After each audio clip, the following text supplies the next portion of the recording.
안녕하십니까. 등산동 Q&A 공부방 동화쌤입니다. 국어 시를 읽는 순서가 있습니다. 확실히. 그러면 이 순서도 있고요. 체크법도 있습니다. 지금 시행하는 체크법의 순서대로 하면 시 읽는데 제일 빠릅니다. 자, 그러면 시가 이렇게 딱 나오면 뭐부터 보세요? 제목이요. 네, 어우, 좋습니다. 제목 B입니다. B. 근데 이 B가 어떻다고 이렇게 해서 한 문장을 B가 어찌어찌해서 어떻다고를 만들면 주제입니다. 그러니까 첫 번째 시를 읽을 때 처음에는 제목을 보죠. 왜 제목을 보냐면 주제는 중심생각이고 목은 눈목자입니다. 그러니까 중심생각, 주제로 들어가는 눈이기 때문에 제목부터 보는 겁니다. 그래서 이 제목 플러스 간단한 특징을 하게 되면 간단한 특징 줄거리를 하게 되면 시를 압축 요약하고 한 줄 정리를 할 수가 있습니다. 그래서 제 유튜브 동영상 보면 시 100편을 60분에 주파한 것도 있습니다. 설명을. 그러면 100편을 쫙 보면 아, 시를 저런 식으로 정리하고 기억해야 하구나 라는 걸 알 수가 있죠. 자, 두 번째는 뭘 보세요? 작가를 봅니다. 작가. 시 옆에 있으니까. 또 왜 작가를 보냐면 이 정지용은 아들 죽었다. 예를 들어서 누구는 뭐다. 이렇게 이 작가 교과서에 나오는 그 특성의 시가 나오면 이거랑 정반대되는 특이한 시를 낼 수가 없어요.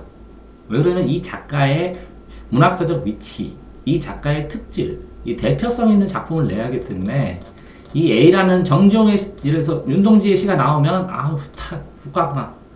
이육사도 국가구나. 누가 김수영 나오면 아 독재구나.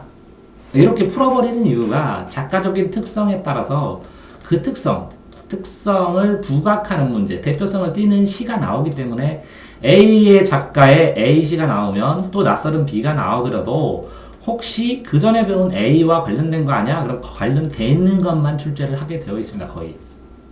그래서 시를 작가 특성별로 기억하기도 합니다. 그래서 정지용 거를 봅니다. 정지용 거. 그 다음에 해야 될 세 번째가 시는 운문이잖아요. 리듬이 있는 운율의 미학. 근데 흩어질 산. 흩어졌는데 리듬이 흩어졌다. 그런데 이 운문은 시험 문제를 내기가 쉽지 않습니다. 이론은데도. 왜? 이거 운율은 리듬은 읽을 수 있을 때 나니까.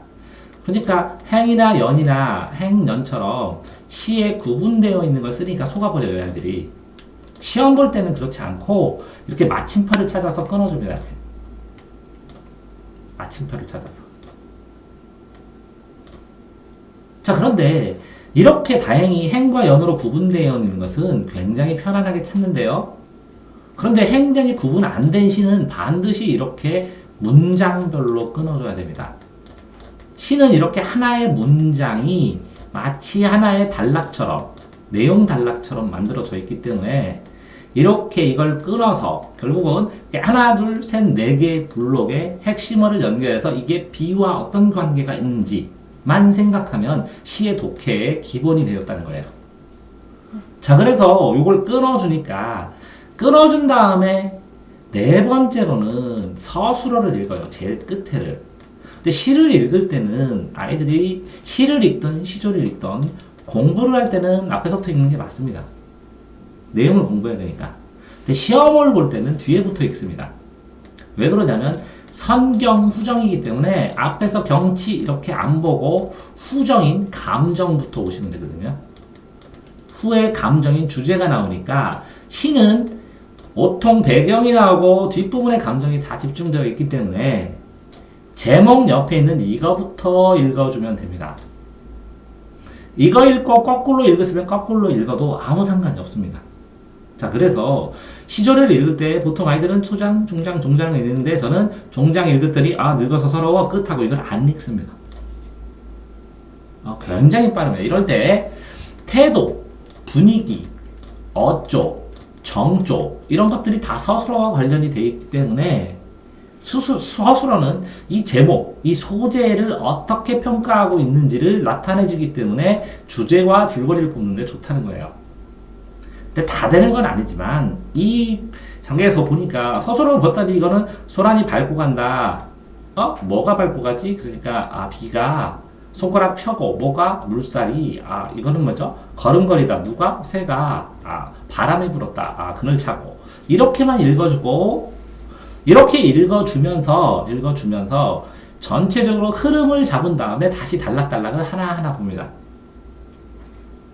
자, 어떤 내용을 읽을 때 시도 그렇고요. 비문학을 읽더라도 이 비문학을 그냥 읽으라니까 너무 힘들어요. 그래서 요거 첫 단락, 이거 두 단락, 이거 세 단락 이렇게 형식 단락으로 나눠주면 여기서 필요한 몇 단어, 여기서 필요한 몇 단어, 여기서 필요한 몇 단어를 이렇게 골라서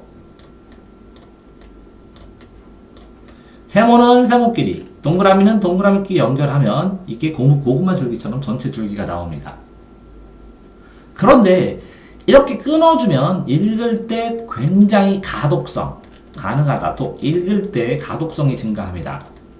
마치 선택지에서 기억은, 니은은, 기억, 니은은 이렇게 나올 때 여기 두 개는 기억 확인하고 1, 2번은 선택지, 3, 4번은 니은 확인하고 5번은 기억, 니은 한꺼번에 확인해 했을 때 저는 이렇게 끊어 놓습니다. 선택지도. 이거는 기억에 대한 판단 문제. 여기는 니은에 대한 판단, B에 대한 판단. 여기는 A, B를 한꺼번에 판단. 이렇게. 그러면 착각을 안 합니다. 근데 체크는 오독이나 착각을 막기 위해서 본능적으로 할 수 있을 때 체크법이 완성됐다고 할 수가 있죠. 자, 어쨌든 서술어를 보는 것이고 6번은 이렇게 서술어를 하면 흐름이나 주제가 잡히는 경우가 많고요. 그 다음에 5번은 단락바다 이제 핵심 소재를 동그라미나 세모 아니면 네모로, 이거는 긍정적인 거, 이건 부정적인 거, 이거는 판단 유예나 정의나 예시 뭐 이런 것들을 쳐줍니다. 자, 그런데 아이들이 이 동그라미를 어디다 쳐요? 그늘이 차고, 차니까 별로 안 좋은 거죠. 그러면 이 여기다 차는 게 아니라 돌에다 치는 겁니다. 돌은 차다. 이해되세요? 네. 주어하고 서술어가 있으면 이 서술어가 부정적이면 여기다 쳐주는 거예요. 이렇게 돌에. 때로 몰려오는 소소한 바람, 바람이 몰려온다. 별로 안 좋은 것 같기도 하고 모르겠다. 그럼 네모 치는 거고. 꼬리 치어 날리는 새야. 종종 다리 까칠하니까 별로 아니죠.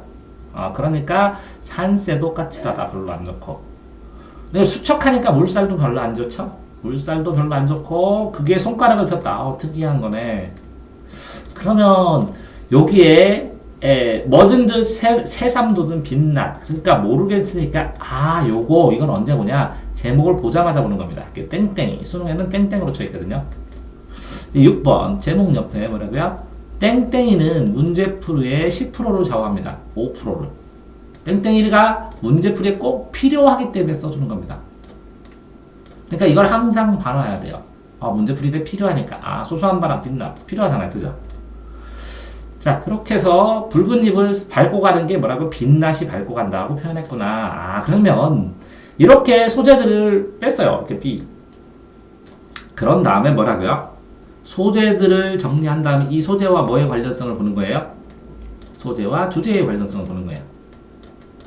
자, 단락으로 봤을 때 여기는 뭐냐? 돌이 있고 바람 분다. 이거는 산새가 도망간다. 물이 여울치고 비가 내린다. 그러네요. 그러면 비가 내릴 때 바람 불었고 비가 내니까 새가 도망가고 비가 내리니까 물살이 수척하고 쭉쭉 깔라지다가 비가 내리는구나. 그죠? 그런데 이것도 되고 이것도 1, 2, 3, 4라면 1, 2, 3, 4라면 1, 2, 4는 해석이 되는데 이건 잘 모르겠다. 여울지어 수척한 흰물살. 그럼 수척하는 건 감정적으로 별로 안 좋은 것 같고 갈갈이 손가락 펴고 그러면 흰물살이 손가락처럼 갈라지는구나 라는 정도인데 넣고 해석지, 선택지에는 문제를 보고 필요한 부분을 다시 생각해 보는 겁니다. 자, 그러면 소재와 뭐의 관계를 본다고요? 주제의 관계를 보는 겁니다. 자, 그런 다음에 7번 이렇게 시를 해석을 할 때 이렇게 됐을 때 이거를 이렇게 체크를 했어도 명확하게 말할 수가 없기 때문에 보통 아이들은 육하원칙으로 누가 그랬어? 언제 그랬어? 어디서 그랬어? 무엇을 그랬어? 어떻게 했어? 이게 육하원칙으로 상황만 정립하면 훨씬 더 편하다고 그러더라고요. 육하원칙으로 그려보라고. 그러면 시 문제를 선택지를 풀 때 답변은 다 육하원칙으로 누가 그랬어? 언제 그랬어? 어디서 그랬어? 무엇을 그랬어? 어떻게 왜 그랬어? 이렇게 물어보니까 그러니까 육하원칙으로 쓸데없이 하지 말고 육하원칙 생각해봐. 그럼 다 되잖아. 이렇게 얘기를 하더라고요. 자, 8번은 그러면서 이걸 잘랐을 때 조금 더 고급으로 가면 이 시의 문장의 길이, 단락의 길이, 모양새, 그 다음에 단락과 단락의 관계를 도식화하면, 구조화하면 그 시의 모양새, 단어의 길이들이 이 비와 관련되어 있다는 걸 찾게 돼요. 그러면 고급화되고, 아홉 번째는 그 시의 문학서적 가치나 이 시를 특별히 이 시인이 쓴 이유나 뭐 배경 지식이나 뭐 이런 것들을 가지고 심화해서 비평 방법에 의해서 공부하는 겁니다. 그 다음에 10번은 이렇게 되어 있는데 이런 것과 자기의 경험과 연결시켜서 자기화시켜서 아 나도 저런 방법 저거 봤었어. 내가 옛날에 이거 본 모습하고 비슷한데? 이렇게 비교를 해보는 겁니다. 그래서 시 감상까지 끝나는 거예요.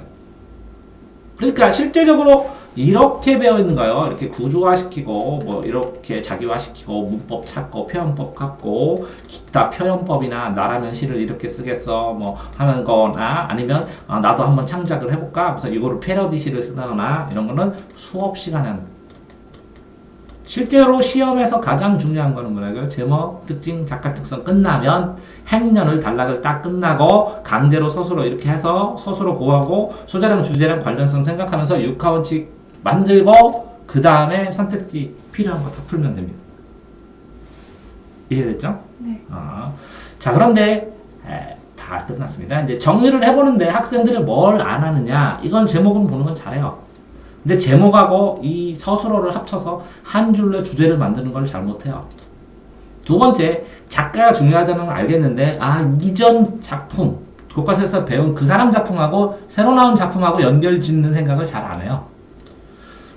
이거를 행렬은 다 보는데 이게 행렬이 이어지는 거를 단락을 이렇게 억지로라도 끊어서 보면 굉장히 편한데 끊지를 않아요. 그 다음에 시를 보면 처음부터 쭉 읽어요. 길은 시거든요. 수능 모의고사 나가면 여기서부터 여기까지 뒤까지 읽는데 읽은 다음에 다시 문제 치기 시작하면 앞을 까먹어요. 그래서 단락을 끊어서 핵심어를 찾아내라는 거예요. 그래서 뒤에 주제부터 확장되고 흔들리지 말라는 얘기예요. 그 다음에 소재를 표현하면 꼭 여기다 글을 차고 이런 데다 쳐요. 요거 체언에다 쳐야 되는데 그러니까 영혼과 체언을 합쳐서 이 느낌을 여기다 매겨줘야 되는데 그래야 소재들의 이미지가 박생되는데 여기다가 쳐요. 그럼 차고니까 생목을 그럼 잘했어. 뭐가 차? 그럼 돌이요. 그럼 돌로 옮겨 이렇게 한다고. 됐죠? 그 다음에 이 각 연의 소재들의 관계를 다 했는데 이걸로 반드시 주제로 통합시켜야 한 줄의 주제가 나오고 그래야 글은 주제성이 있으니까 뭔가 확실하게 표현을 하는데 소재들 각각 하고 이걸 통합시키는 건 안 해요. 잘. 자 그러니까 이렇게 하고 나서 6하원칙 상황을 보면 제법 뚜렷해지거든요.